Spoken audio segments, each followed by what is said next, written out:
പാടില്ലാത്തതൊക്കെ നടന്നല്ലോ. കേട്ടിട്ട് എനിക്ക് തന്നെ സഹിക്കാൻ പറ്റുന്നില്ലല്ലോ. പോലീസ് പിടിച്ചോണ്ട് പോകാൻ ശ്രമിച്ചപ്പോ എന്റെ മോളുടെ മനസ്സ് എന്തുമാത്രം വിഷമിച്ചിട്ടുണ്ടാവും. എത്ര തവണ പറഞ്ഞിട്ടുണ്ട് ഈ പണി ചെയ്യരുതെന്ന്. എന്നിട്ട് കേട്ടോ? വെള്ളത്തുണി ഇട്ട് നടന്നാ മാത്രം മതിയോ? ഇപ്പൊ മാനവും മര്യാദയും എല്ലാം പോയില്ലേ? ഇനിയിപ്പോ ഈ പെൺകുട്ടിക്ക് കല്യാണാലോചന പറഞ്ഞ ആരെങ്കിലും ഇങ്ങോട്ട് വരുവോ? എങ്ങനെയാ കെട്ടിച്ചു കൊടുക്ക? എപ്പോ നോക്കിയാലും പൈസ പൈസ പൈസ. ചാകുമ്പോ എല്ലാം കൂടെ കൊണ്ടുവന്ന് കരുതിട്ടാണ് ഇങ്ങനെയൊക്കെ ചെയ്യുന്നത്. എല്ലാം കൂടെ അങ്ങ് തീയിട്ട് കത്തിക്കുന്നതാ നല്ലത്. ഞാൻ ഇത്രയൊക്കെ പറഞ്ഞിട്ടും പാറക്കല്ല് പോലെ അനങ്ങാതിരിക്കുന്നത് കണ്ടില്ലേ? ഇതിനൊരു തീരുമാനം ഉണ്ടാക്കാൻ ഞാൻ വിടില്ല.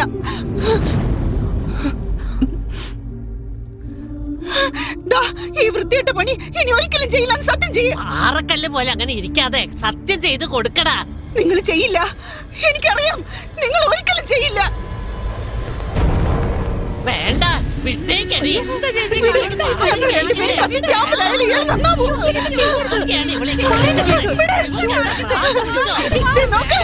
നിങ്ങളിപ്പോ സത്യം ചെയ്തില്ലെങ്കിൽ ഞാനും എന്റെ മോളും കത്തിച്ചാമ്പലാവും. കാണണോ? സന്തോഷാണോ നിങ്ങൾക്ക്? ചെയ്യട്ടെ.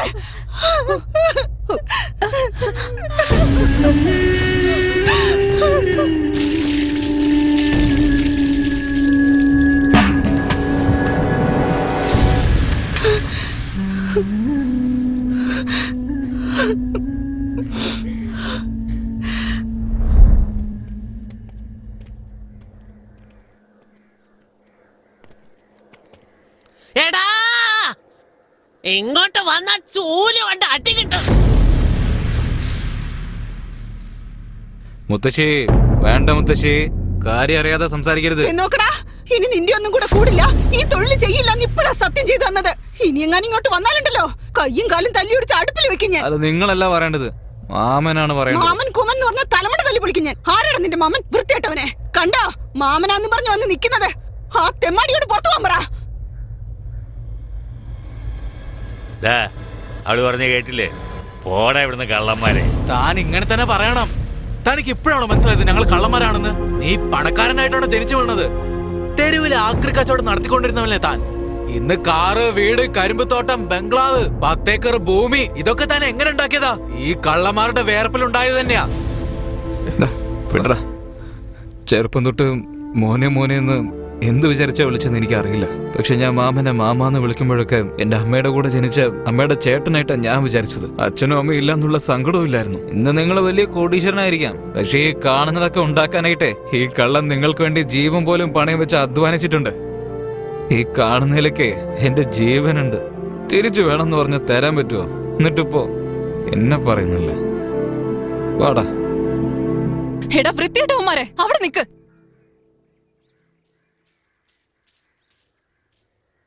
നീ ഒരാണല്ലേ? പറ, നീ ആണല്ലേന്ന്. നീ എന്താ പെമ്പിളരെ പോലെ സംസാരിക്കുന്നേ? നീ എന്താ പറഞ്ഞേ? ഈ സ്വത്തിലൊക്കെ നിന്റെ ജീവനുണ്ടെന്നോ? ഈ car, lorry, quarry, government contract, തെങ്ങും തോട്ടം, മാന്തോട്ടം, വാഴത്തോട്ടം, ഇതിലൊന്നും ജീവനില്ല. ചോദിച്ചാൽ ഇവര് തരികയില്ല.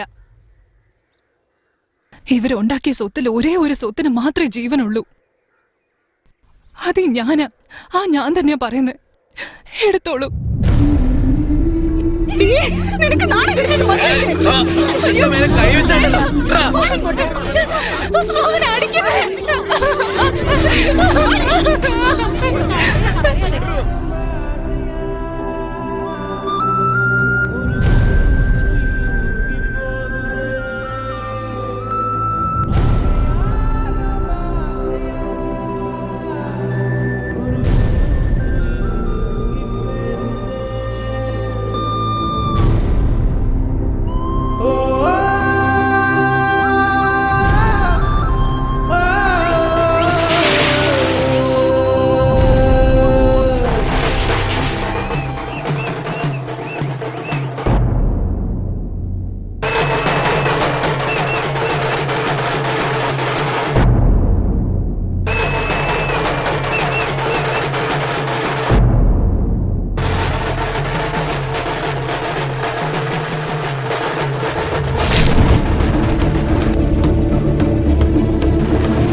കുത്തി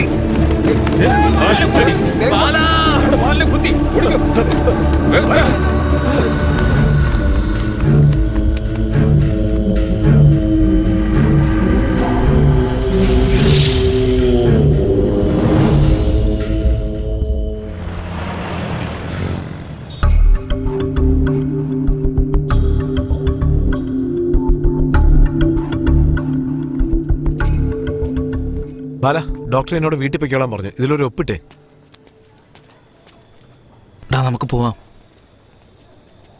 എന്നാടാ നീ പറഞ്ഞ പോലെ മുംബൈക്ക് 2 ടിക്കറ്റ് എടുത്തിട്ടുണ്ട്. നോക്കി പേടിപ്പിക്കൊന്നും വേണ്ട, ഞാൻ തന്നെ അവനോട് ടിക്കറ്റ് എടുക്കാൻ പറഞ്ഞത്. ഡാ, എങ്ങോട്ടേക്കാ? എന്താടാ നിനക്ക് അറിയില്ലേ ഞാൻ എങ്ങോട്ടാ പോകുന്നെന്ന്? പറഞ്ഞാ മനസ്സിലാവില്ലേ? ഇപ്പൊ നീ ജീവനോടെ ഇരിക്കുന്നത് തന്നെ വലിയ കാര്യ. നാട്ടില് കാലുകുത്തല്ലേ, വെട്ടിക്കളയും, അറിയാവുന്നതല്ലേ. നമുക്ക് നോക്കാടാ. എന്ത് നോക്കാനാ? അവളീ നാട്ടിലില്ല. ഇടുക്കിയിൽ അവളുടെ ഒരു ചിറ്റപ്പനില്ലേ, കാശി എന്ന് പറഞ്ഞിട്ട് ഒരുത്തൻ, അവളിപ്പോ അയാളുടെ കൂടെയാ. എടാ ബാല, നിനക്കിപ്പോ കുഴപ്പമൊന്നുമില്ലല്ലോ. ബാടാ, SI വിളിച്ചോണ്ട് വരാൻ പറഞ്ഞു. എന്തിനാ സാറേ? മൊയല് ബാലന്റെ ഒരു ഒപ്പ് മതിയത്രേ. നിങ്ങളെ പിടിച്ച് അകത്തിടാൻ SIയുടെ പ്ലാൻ അനുസരിച്ച് എന്നെ പറഞ്ഞു വിട്ടു. ഞാനും ചെന്ന് അവനെ വിളിച്ചു. നോക്കിയേ സാറേ, അങ്ങേർക്ക് വേണമെങ്കിൽ ഞാനൊരു ശത്രു ആയിരിക്കാം, പക്ഷെ അങ്ങേരെ ഞാൻ എന്നും എന്റെ മാമനായിട്ടേ കണ്ടിട്ടുള്ളൂ. എന്നും പറഞ്ഞ് അവന്മാർ രണ്ടുപേരും ട്രെയിനും കയറി ബോംബെയിലെങ്ങാണ്ട് പോയിരിക്കുക. ചെറുപ്രായമാണെങ്കിലും നല്ലവന്മാരാ സാറേ അവര്. ഞങ്ങളുടെ ചേട്ടനോട് കളിച്ച് ഈ നാട്ടിൽ നിന്നാലുണ്ടല്ലോ കാല് വെട്ടിക്കളയെന്ന് പറഞ്ഞേക്കാ. പോടാ ചേട്ടാ, ഇടുക്കിക്കുള്ള ബസ്സൊക്കെ എവിടെ നിൽക്കുക? അതെ, ആ ബസ് സ്റ്റാൻഡിൽ പോയി ചോദിച്ചാൽ മതി. ഡാ, എന്താടാ ഇത്? നീലടാ പറഞ്ഞേ അവൾ അവിടെയാണല്ലോ. നീ എന്താ തമാശ കളിക്കാണോ? നിന്നെ കൊല്ലാൻ കൊട്ടേഷൻ തന്ന അയാളുടെ അടുത്തേക്ക് തന്നെ എന്തിനാ നീ പോന്നേ? നിനക്ക് പേടിയാണെങ്കിലേ നീ വരണ്ട, എവിടെ തന്നെ നിന്നോ.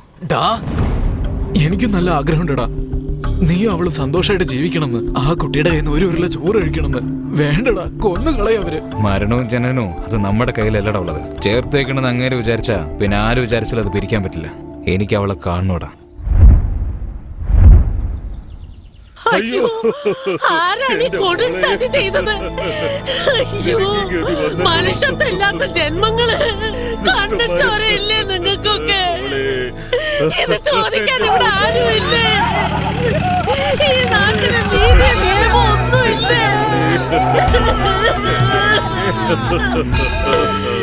ഈശ്വരാ, ഞാനിതെങ്ങനെ സഹിക്കും? കണ്ടില്ലേ, ആരോ റേപ്പ് ചെയ്ത് ഈ കൊച്ചിനെ കൊന്നിരിക്കുക. സ്കൂളിൽ പോണ കുട്ടിയാ. ആരാ ഇത് ചെയ്തതെന്നറിയില്ല. കണ്ണിച്ചോരയില്ലാത്തവന്മാരാ ചെയ്തിരിക്കുന്നത്. കിടപ്പ് കണ്ടില്ലേ സാർ? പോസ്റ്റ്മോർട്ടം. എനിക്ക് സഹിക്കാൻ വയ്യല്ലോ. ഇതാ, ഇത് പിടിച്ചോ. എന്തിനാ സാറേ എനിക്ക് കാശ്? നിന്റെ മോളെ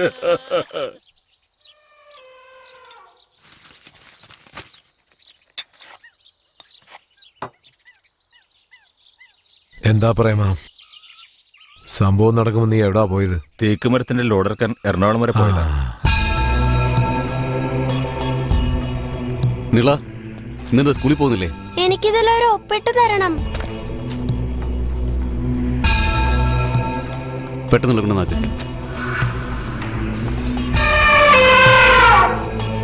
നമസ്കാരം സാറേ.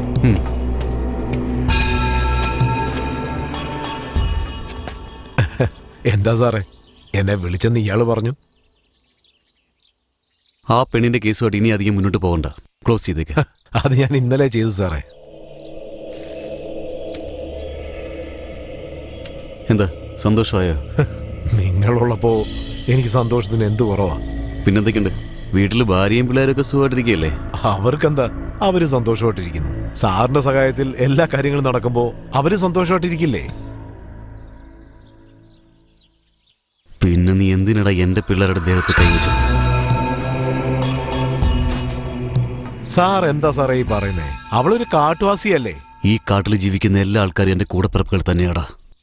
ഈ നാട്ടിലുള്ള എല്ലാ സ്ത്രീകളും എനിക്ക് അമ്മയും പെങ്ങളും മകളുമാണ്. അവരെല്ലാം എന്റെ കുടുംബമാ. അവരും എന്നെ അങ്ങനെ കണ്ടു തന്നെ ജീവിക്കുന്നത്. എന്താ സാറേ, സാറ് നിയമവിരുദ്ധമായിട്ട് എന്തൊക്കെ ചെയ്യുന്നു? ഞാനത് കണ്ണടച്ചില്ലേ? അതുപോലെ സാറും കണ്ണടച്ചെങ്കിൽ പൊയ്ക്കോ. അല്ലേ പ്രേമ? സാറിനൊന്ന് മനസ്സിലാക്കി കൊടുക്കടാ. അപ്പൊ വരട്ടെ സാറേ.